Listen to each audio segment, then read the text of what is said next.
Daar is inmiddels ook wel heel veel onderzoek naar gedaan dat de effecten van langdurig blootgesteld worden aan ruzies, echte ruzies tussen je ouders.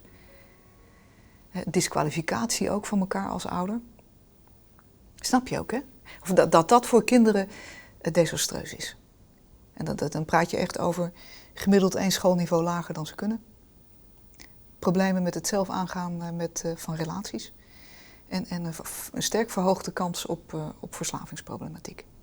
Dat is de maatschappelijke impact van de gevolgen van complexe scheidingen. Maatschappelijk, ja, want dit heeft natuurlijk maatschappelijk grote gevolgen. Maar ook op individu-niveau. Dat kan gewoon anders. Ze zocht als familieruchter te volle bern voorbij komt dat het net goed mag giet. Ze binnen eenzaam, vielen haar schuldig en zitten klem in een loyaliteitsconflict. Waardoor het net goed, constateert de familieruchter. In haar visiedocument schreeuwt ze over hoe het oors mat en wat er nou misgiet. Het begint al hier bij het besluit uit elkaar te gaan. Waar kunnen ze zich dan melden om te zeggen, nou, wat moet er nu gebeuren? Nu gaan ze het internet op. Daar zitten hele goede dingen, maar ook hele slechte.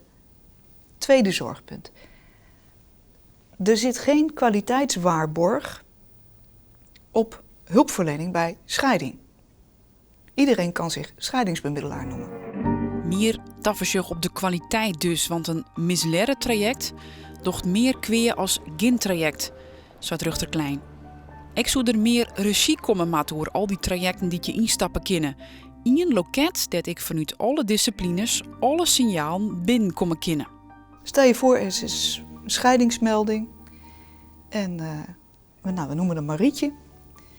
En Marietje die meldt zich bij de huisarts met buikpijn. De schoolcijfers kelderen. Het wordt een keer betrapt met blowen. School ook een beetje hyper met mentorgesprekken. En ze jat een keer een pakje kauwgom en ze komt bij halt. Maar ja, allemaal ook niet heel groot. Al die verschillende mensen weten we los van elkaar niet wat er bij die ander is gebeurd en verteld. En dat betekent dat als je al deze dingen bij elkaar optelt, dat je best een zorgelijk beeld hebt over Marietje. Een heel praktisch punt is in het voorbegin hoe complex de zaak is, zodat je meer tijd in je kunnen voor de zitting.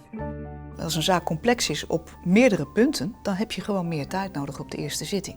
En waarom is dat zo belangrijk? Die eerste zitting, daar sla je je slag.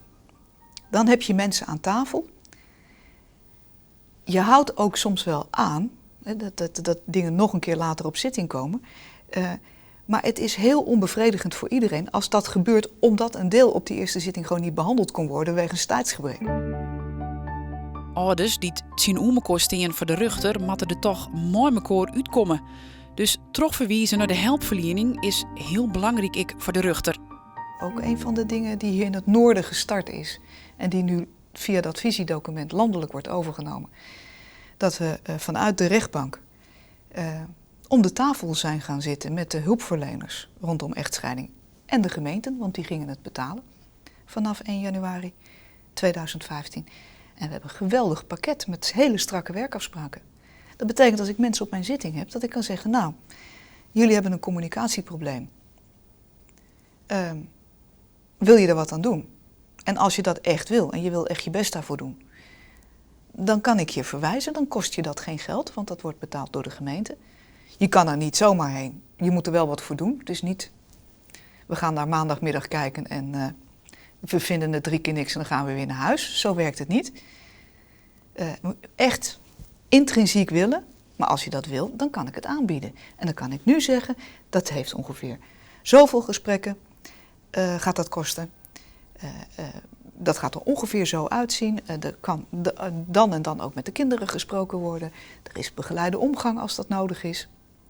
Ik weet exact hoe dat eruit ziet. Ik weet hoe lang het duurt. Ik weet dat het betaald wordt. En ik weet wat voor terugrapportage ik terugkrijg. En gooi je ze er met de pet naar, of mislukt het om andere redenen, dan wordt meteen de Raad voor de Kinderbescherming ingezet. Gwonpunten worden nou invierd en oer orenpunten wordt nog gepraat. Alles maar als doel de pine en ellende lietser te maken.